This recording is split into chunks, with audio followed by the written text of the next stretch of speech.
God se saam kan sing en God se naam kan groot maak. Kan jy jou indink as jy daar bo is en is daai terduisende engele en almal om jou en almal juig en sing tot eer van God. Dit moet ongelooflik wees. So what amazing tyd sal dit vir ons wees. Nou vanoggend is ons by ons tweede deel van hierdie reeks om krag te ontvang. En ek wil juist vanoggend met jou gesels rondom die deel wat gaan oor die Heilige Gees. En in hierdie week byvoorbeeld Woensdag het ek Potchefstroom gery en teruggery en op pad terug is ek daar verby die kerk se Paaskampgronde en toe ek daar is, dink ek myself, Here, ek is moeg. Ek het nie krag nie, ek het nie lus nie. Here, hierdie pad en op en af ry raak amper net te veel en ek begin myself te dink, sou dit nie makliker gewees het as Jesus langs jou was elke dag van jou lewe nie? En ek dink toe by myself, dit kon net lekker wees en later besef ek, maar eintlik het ons Jesus in ons en by ons elke dag van ons lewe, want die woord sê vir ons, hy het opgevaar hemel toe en hy het 'n opdrag gegee vir die disippels en gesê, julle moet wag want die Heilige Gees, die Parakletos, gaan uitgestort word op julle elkeen en julle gaan krag ontvang om sy getuies te wees vanaf Jerusalem regdeur tot die uithoeke van die aarde. En ek het net weer besef in daai oomblik, maar ek het net na die Here toe kom en vir hom sê, Here, ek het dalk nie krag nie, ek is dalk moeg, ek is dalk platgeslaan, ek is dalk een wat op 'n stadium sit en sê, Here, I just need a new touch of fire in my soul, Lord. Maar U is met my. En jy kan al baie keer in jou lewe gevoel het en gesê, Here, as iemand net saam met my kom stap, dan is my baas dalk anders gekyk het of anders gereageer het, want hy sou Jesus langs my gesien het. Maar weet jy wat, Kolossense 1:27 in Engels sê dit so mooi, Christ within you, the hope of glory. Met ander woorde, Christus is nie meer by jou nie, Christus is met ons. En as jy gaan kyk in Johannes hoofstuk 16 vers 7, dan skryf Johannes vir ons iets besonders. Hy sê ja, dit is tot julle voordeel dat ek weggaan. Met ander woorde, Jesus het hulle voorberei en vir hulle gesê, dat dit is vir jou beter dat Jesus moet hemel toe gaan, want dan gaan hy vir jou iets stuur wat baie groter is, baie beter is, baie sterker is.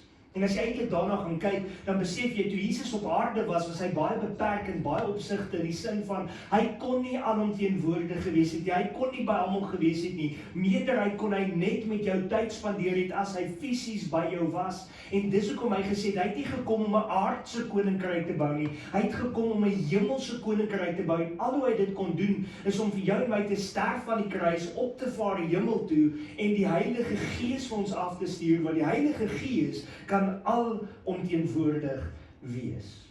Hy kan by jou wees, hy kan by my wees, hy kan by elkeen van ons wees. En dis vir my en jou 'n geweldige groot verandering wat plaasgevind het. As jy eintlik gaan kyk na die evangelies, dan sien jy Jesus en jy sien die oorwinning van die kruis en jy sien dat hy op aarde gestap het en jy sien dat hy die prys vir jou kon betaal het, maar na die tyd, dan sien jy dat eintlik die mense was alleen gewees. Dink gou vir 'n oomblik daaraan. Jy staan daar en jy's vreesbevange. Jy's een van die volgelinge van Jesus. Jy sien hoe hy gekruisig word. Jy sien hoe alles gebeur en jou hele hoop, jou hele wêreld, alles sak in jou skoene in en jy dink by jouself, Here, dis verby, want U was die een, U was die Messias gewees, en hier's niks meer hoop nie, hier's niks wat tans gebeur, wat vir my kan 'n hoopvolle toekoms kom gee nie, en jy dink by jouself, alles in duie gestort, en dan kom jy by die graf, en die graf is leeg, en dan dink jy by jouself, wat nou? En stadig maar seker begin Jesus homself te openbaar aan die mense, en jy begin dink by jouself, okay, hy leef, hy het opgestaan, hy is nie dood nie, en terwyl jy nog besig is om gewoon te raak aan hierdie nuwe normaal van Jesus, wat uit die dood uit opgestaan het, 10 of 40 dae later, dan sien jy hom opvaar hemel toe, en jy dink by jouself, okay, hy's nou weg, wat nou? En hierdie manne engele sê vir jou, moenie vreesbevange wees nie, hy het opgevaar hemel toe, en jy moet wag vir die Heilige Gees om uitgestort te word.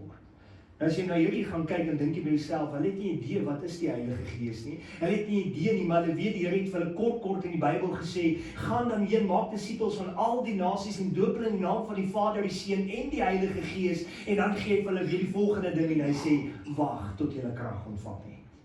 En dit dat mens baie keer dink, want ek en jy iets wil doen, wil ons dit mos nou doen. As jy 'n kar wil koop, dan juk jy wil hom nou gaan koop.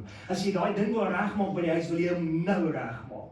En hier kom die Here en hy gee vir hierdie disippels opdrag. Hulle is vuur en vlam en hulle is gereed, want hulle het gesien Jesus het gesterf, hulle het gesien hy leef, en hulle het 'n opdrag gekry van Jesus af om 'n getuie vir hom te wees en vir die wêreld te vertel van alles wat hy gedoen het en dat hy die dood oorwin het en dat hy opgestaan het uit die graf uit en hy leef volkome.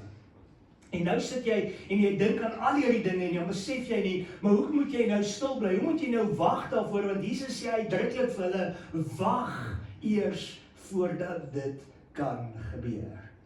En in hierdie tydperk is daar dinge wat gebeur het, soos byvoorbeeld Thomas wat ongelowig was. Thomas was een van die disippels wat gesê het, ek sal sleg glo in Jesus as ek my vinger in sy wonde kan insteek, as ek my hand in sy sy kan steek. En in een van die gebeurtenisse wat Jesus aan hulle verskyn het, het hy vir hulle gesê, kom Thomas, kom druk jou vinger in my wonde, kom druk jou hand in my sy in, sodat jy kan glo.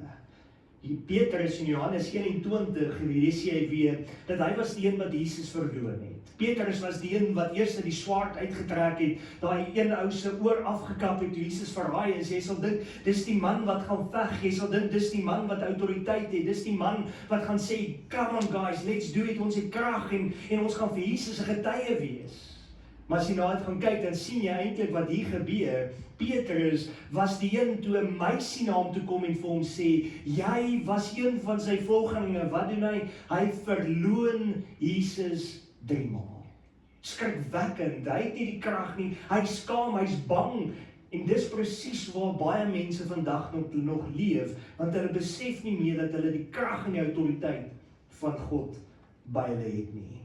Here het vir ons 'n groot opdrag gegee en gesê ons moet 'n verskil gemaak en ek en jy moet dit gaan doen. In Handelinge hoofstuk 1 vers 8 kom die Here met 'n geweldige woord wat hy vir ons gee. Hy sê, maar julle sal krag ontvang wanneer die Heilige Gees oor julle kom en julle sal my getuies wees in Jerusalem, sowel as in die hele Judea en Samaria en tot die uiterste hoeke van die aarde. Met ander woorde, die Here kom en hy kom sê vir ons dat wat gaan jy kry? Jy gaan krag kry. Jy gaan die autoriteit, jy gaan die boldness hê om op te kan staan en vir mense te kan getuig en te vertel van die Here en van die werk wat hy gedoen het. Met ander woorde, iemand wat gesê, ek kry skaam, ek kan dit nie doen nie, sy lewe word getransformeer en jy kry die autoriteit om dit te gaan doen. Nou as jy in Handelinge gaan kyk, dan is daar iets besonders wat gebeur het. Petrus was een wat Jesus verloon het. Hy was die een wat ook herstel was na die tyd wat die Here vir hom gesê het, Petrus, het jy my lief? En hy het geantwoord, ja Here, U weet dat ek U lief het. En die Here het vir hom gesê, laat my skape wei. Nou Petrus, daai einste een, wat eers swak was, wat eers nutteloos was, wat eers die een was wat weggekruip het, was die een wat met Pinksterdag vervul is met die Heilige Gees, nie die enigste een, hulle almal was vervul, maar hy was die een wat begin preek het, en 3000 mense het tot bekering gekom. Kan jy jouself indink? 'n man wat skaam gekry het voor 'n diensmeisie, 'n man wat gesê het, ek ken nie God nie, want hy was bang dat hy doodgemaak sal word voor een vrou wat vir hom aangevat het, staan voor skare mense, 3000 mense wat tot bekering kom. Ongelooflike verskil. Dis die krag wat God in ons lewe doen. Dis die verandering wat God in ons lewe kom plaas. Dis presies wat gebeur het in elkeen van hierdie disippels se lewens. Die Here het gekom en hulle opgetel. Die Here het gekom en hulle lewens kom verander en vir hulle gesê, jy sal my getuie wees.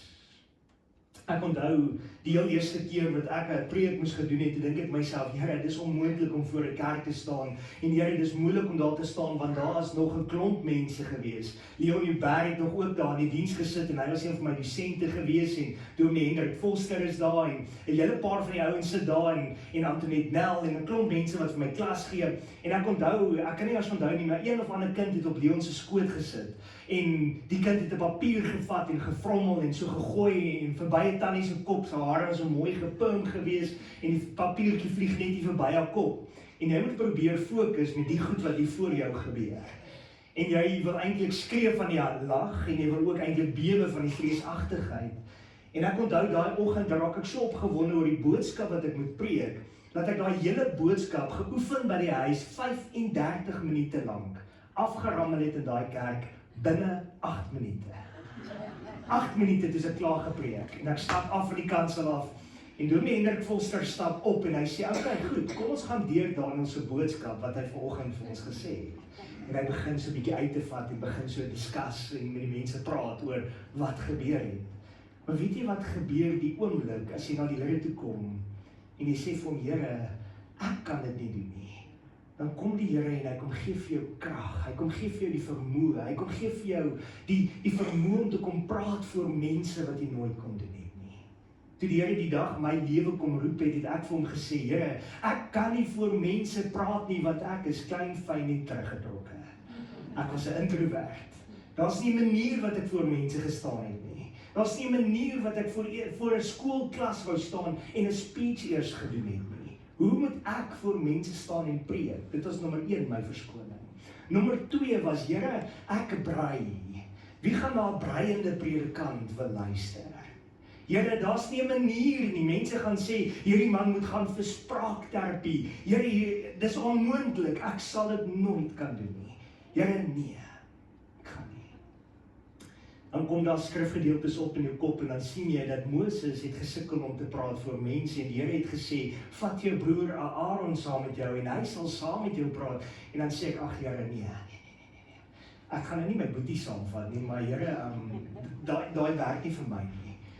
Die dag toe die Here my geroep het, gee vir my 2 Timoteus 2:15, wat sê, lê jou daarop toe om jou beproef voor God te stel, as 'n werker wat hom nie hoef te skaam nie, wat die woord van die waarheid reg sny. Die sê ek vir die Here, Here, U gaan my moet help, want hoe gaan ek preek voor mense? Ek onthou, dan kom jy in Sekunda gemeente, en dan moet ek daar preek, en Andries Joubert, Andries Joubert in Sekunda gemeente, is hierdie fenominale prediker. Hy het ongelooflike woordkennis, ongelooflike diepte. Hy sal vir die woord uittal en oopbreek en dat jy verstom staan. En dan stap jy as 'n student daarop en dan dink jy by jouself, Here, nou moet ek kompeteer teenoor hierdie man wat so 'n amazing kind van God is te preek en hy ken die woord en hy haal die woord aan en dis vers op vers op vers op vers en Here, ek gaan dit nooit kan regkry. Die gemeente gaan nooit na my luister nie. En Here, om dit nog erger te maak, van hierdie ooms ken my want hulle kom uit die evangelies gereformeerde kerk uit. Hulle het vir my sonnaarskool gegee, hulle weet hoe stout ek is. Hoe gaan ek ooit voor hulle moet staan en preek?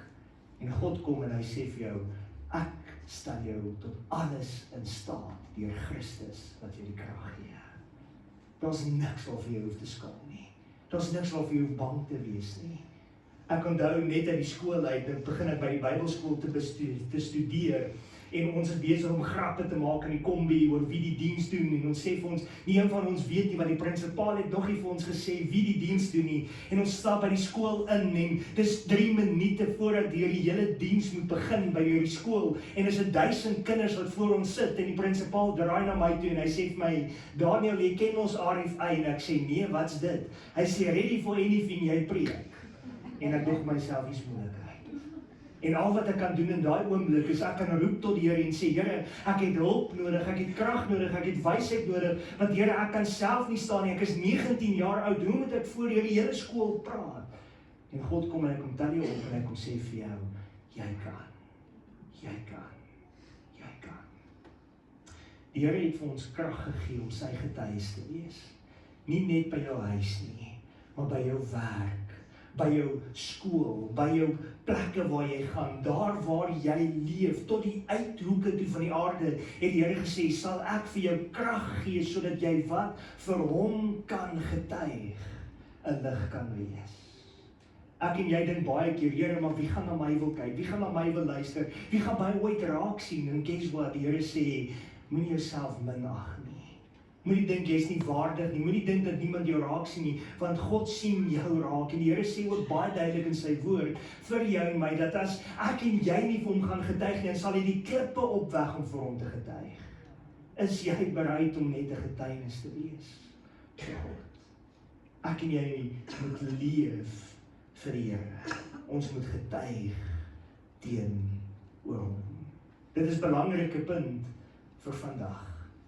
Kerkaktiwiteite sonder die Heilige Gees is maar net godsdiens. Jy het die Here nodig, die Gees van God nodig om in jou, by jou te woon en jou te kom verander. Baie mense sal kom en sê, weet jy wat, ek het die Heilige Gees nodig, want ek het 'n ervaring nodig. Nee, dit gaan nie oor 'n ervaring nie. Dit gaan oor 'n verhouding met God. Christus wat in jou leef, deur jou leef. En die mooiste prentjie wat ek daarvan kry, is eintlik 'n stuk steak wat jy gemarineer het. Nou maak ek almal weer honger in hierdie Sondagoggend. Maar as jy 'n stuk steak vat en jy het hom nie gemarineer nie, is hy droog en is hy taai en is hy nie lekker nie. Maar as jy hom gemarineer het en jy het hom oornag in daai sous gelos, wat gebeur? Die oomblik as jy hom oop sny, nou kom my mond water. Die oomblik as jy hom oop sny en jy gaan hom hap, dan is hy soet en sappig van daai marineersous wat in hom is en dis wat uit hom uitkom. Was die sous deel van die steak? Nee. Maar die sous het in hom ingetrek en deel van sy hele wese geword. Dink so daaraan. En dis nie om God af te breek nie, maar sy gees is soos daai marineersous wat in jou inkom en deel van jou in word. En as iemand jou sny, as iemand jou stamp, as iemand jou seermaak, wat kom uit jou uit? Die gees en die liefde van God wat uit jou uitkom. Daarom is dit belangrik dat ek en jy moet weet dat dit wat ons doen, hoe ons reageer, is 'n lopende megafoon vir God. Is dit maklik elke dag? Nee. Gaan ons foute maak? Ja. Gaan ons baie keer val en seer kry? Gaan ons verkeerde keuses maak? Moet ons gereeld teruggaan na die Here toe en sê, Here, ek is jammer, vergewe my? Oh yes.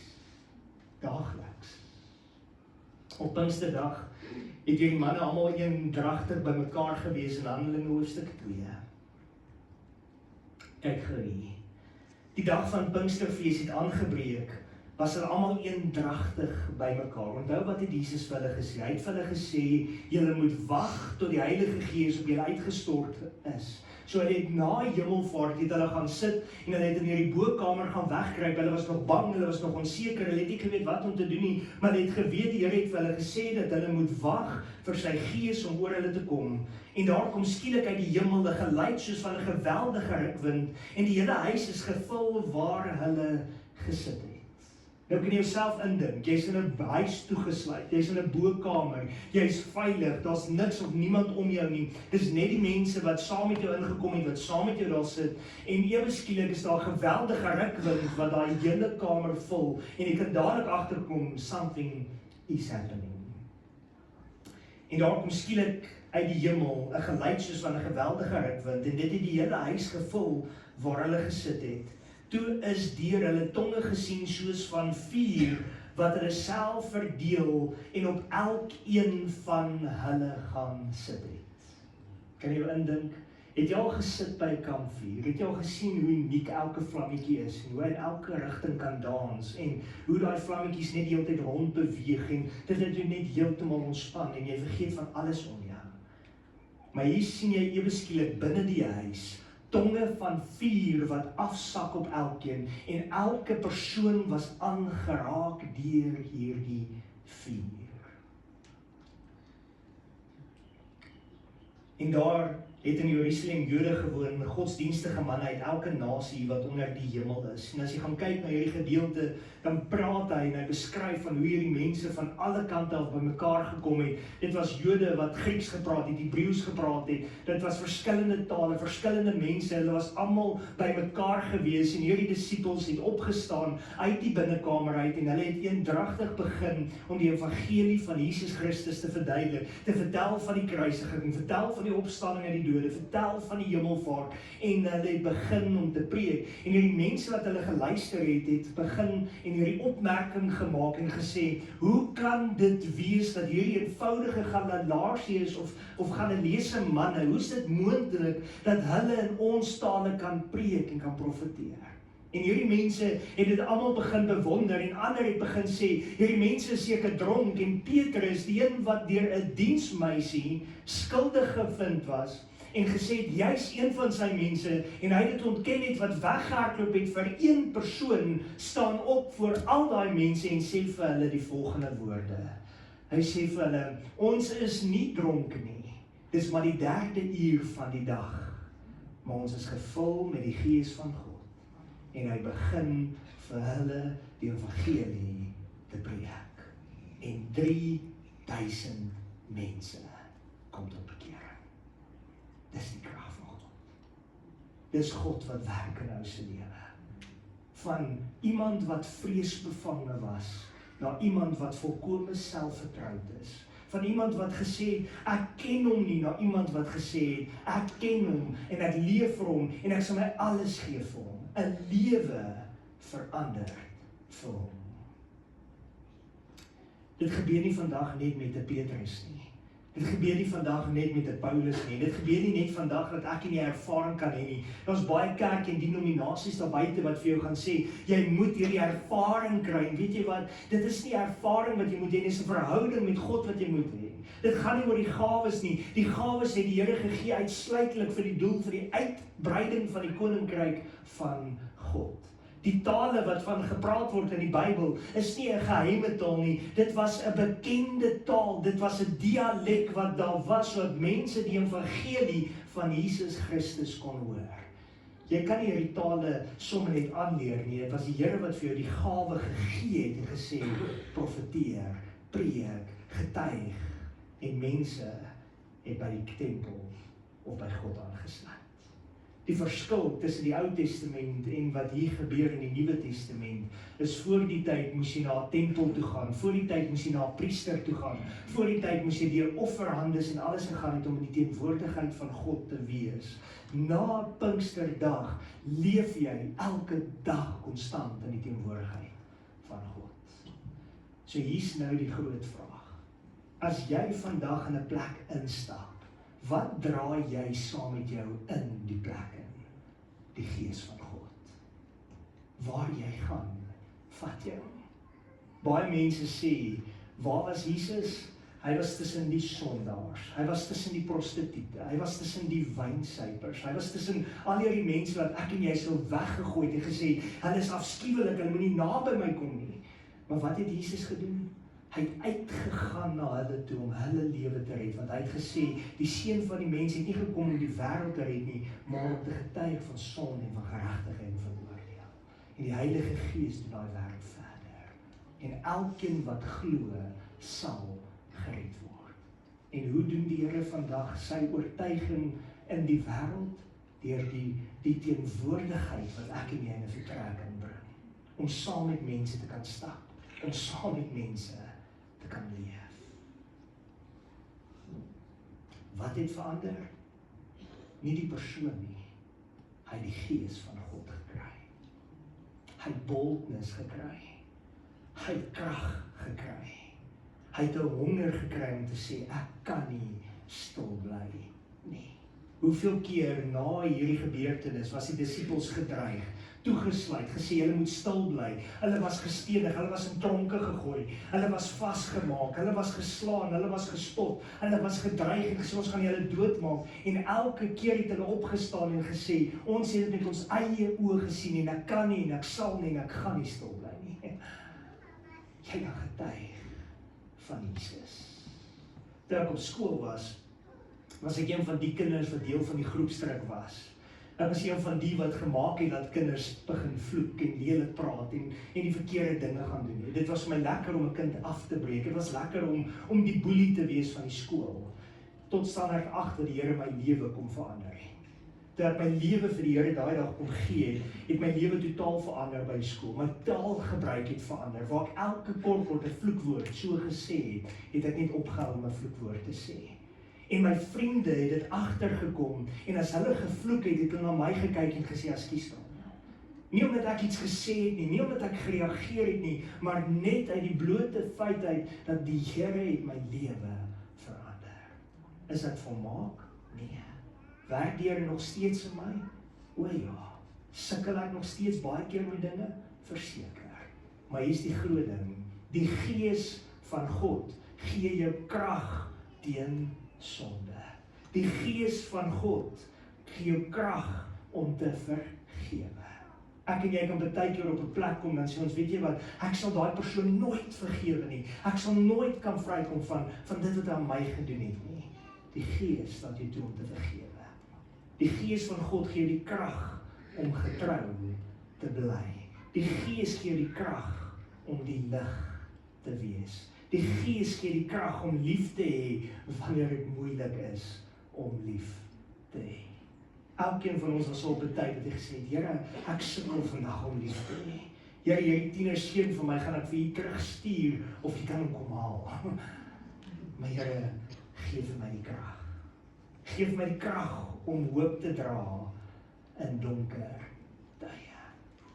Ek's Vrydag by 'n afpopfunksie waar ons as predikante bymekaar kom en een van die predikante wat daar was, wat ons kom toespreek het, sê vir ons van trauma en hoe mense trauma verwerk en na die dood verwerk. En hy sê, een van die grootste foute wat ons maak is om net vir iemand te sê, ag, baie sterkte vir jou. Want eintlik, wat sê jy vir my? Jy sê vir hom, man, kom net oor dit, want jy maak my ongemaklik. En dis nie iets wat jy net oorkom nie. Maar deur die krag van God kan jy leef en leer om met daai pyn saam te leef. Daar is nie 'n maklike antwoord en oorwinning nie. Jy het God nodig. Die Gees het nie gekom om kerkdienste kragtig te maak nie. Die Gees van God het nie gekom om vir mense emosionele ervarings te gee nie. Hy het gekom om lewens te heilig en te transformeer. En hy gee vir jou die krag om dit te doen. Dis hoekom hy sê in sy woord op soveel plekke, wees heilig want ek is heilig. Jy sien, hy kom en hy kom sê vir jou en my, ek gee vir jou alles wat jy nodig het. Ek vat julle terug na Leon Uberse, Dominee Leon Uberse se hemelvaartdiens. Onthou die silo, onthou hulle daar gestaan het as 2 honger manne en gesê het, ons hoop ons kan net 'n bietjie van dit kry. En die juffrou gesê het, nee, julle gaan nou julle self nie ooreet nie. En die man vir hulle gesê, julle kan eet soveel wat julle wil. En hulle het hulle sakke volgepak, hulle hemsakke, hulle moue, enige ding wat hulle kon volmaak, het hulle volgemaak. Hoekom? Want hulle was honger. En hulle het hulle vergryp aan daai mielies. Hoekom? Want hulle soek kos. Die mielies is God. En ek en jy moet onsself vergryp aan die Heilige Gees. Ek en jy moet onsself vergryp aan hom en sê, Here, ek kan nie genoeg kry nie. Ek wil meer hê, en ek wil meer hê, en ek wil meer hê, elke dag van my lewe. Want dis die realiteit van die lewe. Hoe meer ons op 'n plek kom om te sê, less of me, Lord, and more of you, hoe meer gaan ek en jy in oorwinning hardloop. Handelinge 1 vers 8, jy sal krag ontvang. Jy sal krag ontvang. Nie net in die kerk nie, maar by die werk, by die huis, by die skool, by die straat, by die universiteit, by die college, tussen jou moeilike vriende in 'n donker wêreld. Ek sit tyd terug by 'n braai en 'n familiekuier en goed en die manne begin uitpak en hulle begin rond daar sit en hulle begin verskriklik te drink en dan kom hulle die hele tyd na jou toe en sê, ag Daniel, dis vir jou ietsie, ag Daniel, wil jy nie ietsie saam met ons drink nie? Niemand sal sien, hier's vir jou knertsie man, kom geniet hom. Daniel, kom, gryp net hierdie doppie man. Daniel, drink saam met ons. En dan sê Daniel elke keer vir hulle, nee, ek gaan nie, dan vra hulle later vir jou, maar hoekom drink jy nie? Want die woord is nie teen dit nie. Dan sê ek vir hulle, ekskuus, die woord sê duidelik, in Efesiërs, moenie dronk word van wyn nie, want daarin is losbandigheid, maar word met die Gees van God vervul. Dan sê hulle, okay, dan later kom hulle weer en sê, ag, maar kom nou, Jesus het dan water in wyn verander. Dan sê ek vir hulle, die Bybel sê ook in Levitikus, vervloek is die een wat aan ander een dronk verskaf en hom dronk maak. Dan sal hulle dood staan, los hulle my. Dan kom hulle later na my toe en sê, ag, maar Daniel, hoekom drink jy nou nie? Is dit omdat ons almal na jou kyk of wat? Dan sê ek vir hulle, weet julle wat? As 'n predikant kan ek nie my lippe aan drank sit nie. Hulle sê vir my, hoekom? Ek sê vir hulle, dit gaan nie net oor 'n belofte wat ek afgelê het nie, maar dit gaan bloot oor die feit dat ek 'n voorbeeld moet stel. En as ek gaan begin drink, gaan mense na my kyk en sê, as die dominee drink, kan ek drink. En wat gebeur? Dan sit ek daai persoon wat vasgevang was in alkoholisme terug in alkoholisme. Daarom kom die Here en sê, ek sal vir jou verander. Weet julle wat het gebeur? 'n Hele paar van daai manne drink vandag nie meer nie. En dit het begin by getuienis om te sê, I will not. Wanneer het jy krag nodig?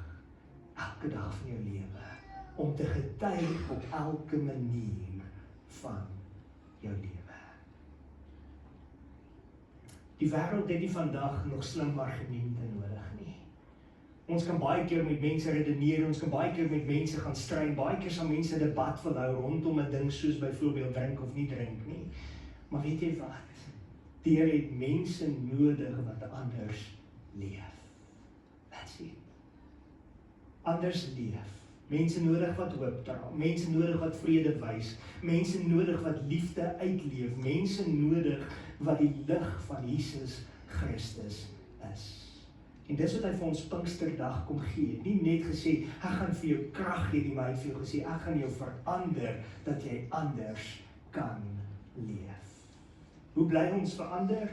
Nie deur ons eie wilskrag alleen nie net deur skuldgevoelens nie deur selfverbetering of selfverloning nie, maar ons kry dit reg deur God, by ons, God, in ons, God, met ons, elke dag van ons lewe. Voortdurende volheid van die Heilige Gees kom deur gebed, gehoorsaamheid aan die woord en te wandel met God. Dis nie elke dag maklik nie. Ek en jy is mens en ons leef in 'n wêreld en 'n tyd wat jy versoek word in elke opsig.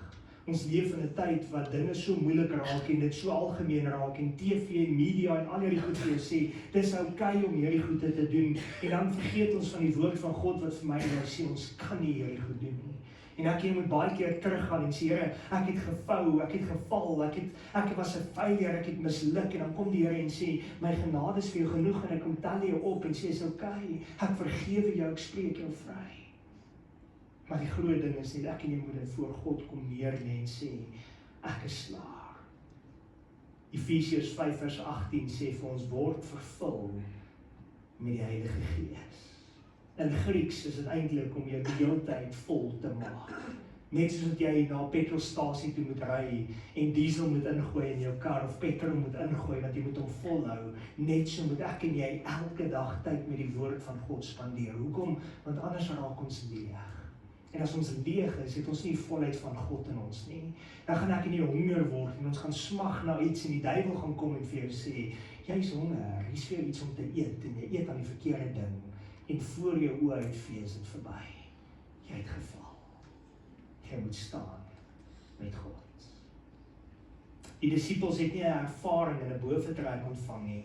Hulle het 'n nuwe manier van leef ontvang. Pinkster was nie net 'n geboorte van die kerk nie. Dit was die begin van gewone mense wat God deur sy gees buitengewone lewens verander. En hy wil jou en my 'n buitengewone lewe verander om vir hom 'n getuie te wees. Kan jy jou indink, daar waar jy werk, kan jy die liefde van die Here uitleef? Johan sê altyd vir ons, kom hy met die kleinste woordjie en sê, onthou Jesus is lief vir jou, of vat Jesus saam met jou vandag oral waar jy ry.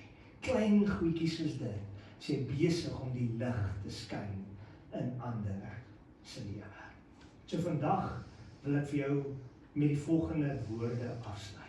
En dit is, begin om te bid en te vra vir die Here. Here, ek wil 'n nuwe vervulling elke dag in my lewe hê, sodat ek krag beskikbaar kan hê in my lewe om te kan sê nee vir sonde, nee vir verkeerde denke, nee vir verkeerde dade.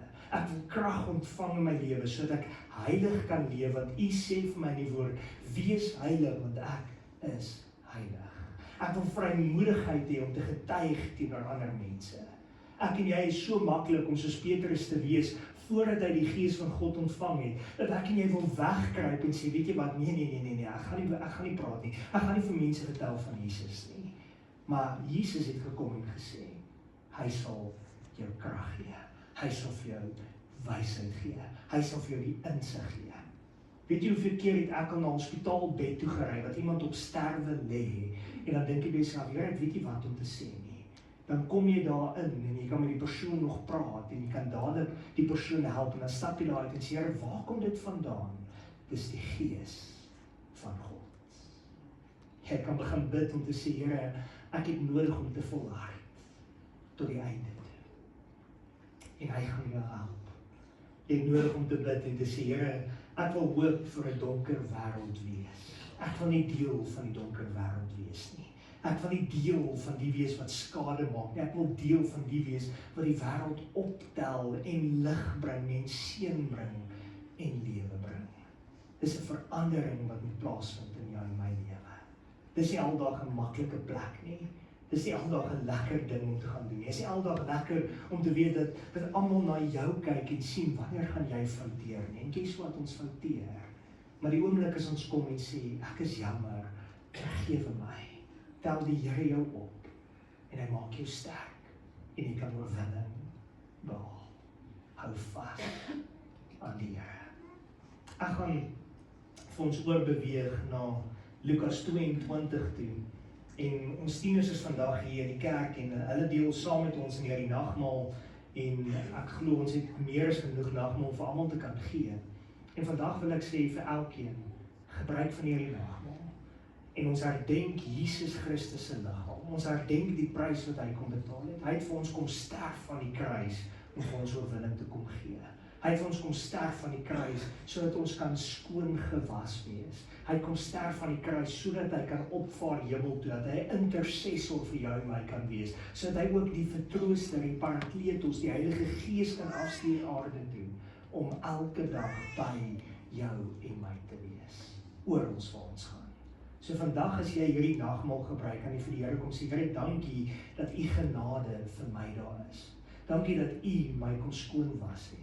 Dis 'n geleentheid wat jy het om net weer alles vir die Here te kom gee, te kan sê, Here, ek plaas my lewe in u hand. Wees my sondaar genadig. In Lukas 22:15 en hy sê vir hulle, ek het baie sterk daarna verlang om hierdie Pasga met julle te eet voordat ek ly. Want ek sê vir julle, ek sal sekerlik nie meer daarvan eet voordat dit in die koninkryk van God vervul is nie. En toe hy beker geneem het, dank hy en sê, neem dit en deel dit onder julle. Want ek sê vir julle, ek sal sekerlik nie drink van die vrug van die wynstok voordat die koninkryk van God gekom het nie. Daarop neem hy die brood en nadat hy gedank het, breek hy dit en gee dit aan hulle en sê, dit is my liggaam wat vir julle gegee word. Doen dit tot my gedagtes. Net so neem hy ook die beker na die maaltyd en sê, hierdie beker is die Nuwe Testament in my bloed wat vir julle uitgestort word. Maar kyk, die hand van hom wat my verraai is by my aan tafel. En as mens daarna gaan kyk, ek nog nooit eintlik so daaraan gedink nie. Die Here het nie vir Judas weggejaag nie. Die Here het nie vir Judas gesê, weet jy wat, jy is 'n gemors en dis beter dat jy nooit gebore moes gewees het nie. Jy mag nie nagmaal gebruik nie. Die Here het hom nog steeds met liefde die brood gebreek en vir hom gesê, eet, hier's my liggaam. Neem, drink, hier's my bloed. En net so ook kan ek en jy vandag 'n Judas wees, wat dalk dit nie verdien nie, wat dalk so ver weg van God af is, en soveel boosheid en dinge wat ons in ons lewens toegelaat het. Maar die Here se liefde is nog steeds daar, net soos wat dit was vir Judas Iskariot. Hy kom gee vir jou en sê, my genade vir jou is genoeg. Neem eet, neem drink, tot sy gedagtes. Jy het 'n geleentheid vandag om sy genade vir jou te vat.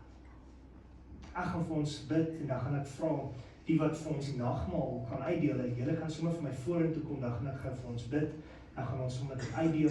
En asseblief wees rustig as jy 'n tydjie met God wil spandeer daai tyd met God.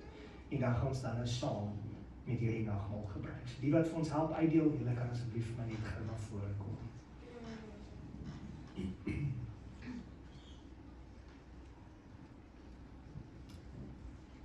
Kom ons bid saam. Here, vandag kom ons na U toe en ons kom sê vir U dankie. Dankie dat U doelgerig gewerk het in 'n mens wat eintlik nie verdien om genade te kry nie. Het U kom genade gee deur die kruis. En nie net genade gegee deur die kruis nie, U het ook gesê U wil die mens help om anders te leef. En U het opgevaar hemel toe, sit aan die regterhand van God die Vader om vir ons 'n intercessor te wees. En nie net om vir ons in te tree nie, die ook vir ons 'n Parakletos, die Heilige Gees gestuur om alomteenwoordig, alomwetend en in elke opsig van ons lewens deel te kan wees. Ons eer U daarvoor, Here, dat U belang gestel het in ons as sondige mense. Dankie dat U bloed kom vloei, dankie dat U liggaam kom gee het vir ons. Ons sê vandag vir U dankie vir hierdie brood wat 'n beeld is van die liggaam. Dankie vir hierdie druiwesap wat 'n beeld is van die bloed wat gevloei het. Dankie dat U ons kom skoon was het. Dankie dat U ons kom rein maak het. En vandag, Here, kan ons enigiets net kom neerlê voor U. As daar iets is in ons harte, in ons wese, in ons lewe, wat nie daar hoort nie, kom lê ons dit neer. Ons bely dit voor U, en ons laat staan dit voor U, en ons vra, change my heart, O God. Make it ever true. Ons bid dit vandag, in Jesus naam. Amen. Dankie. Hierdie keer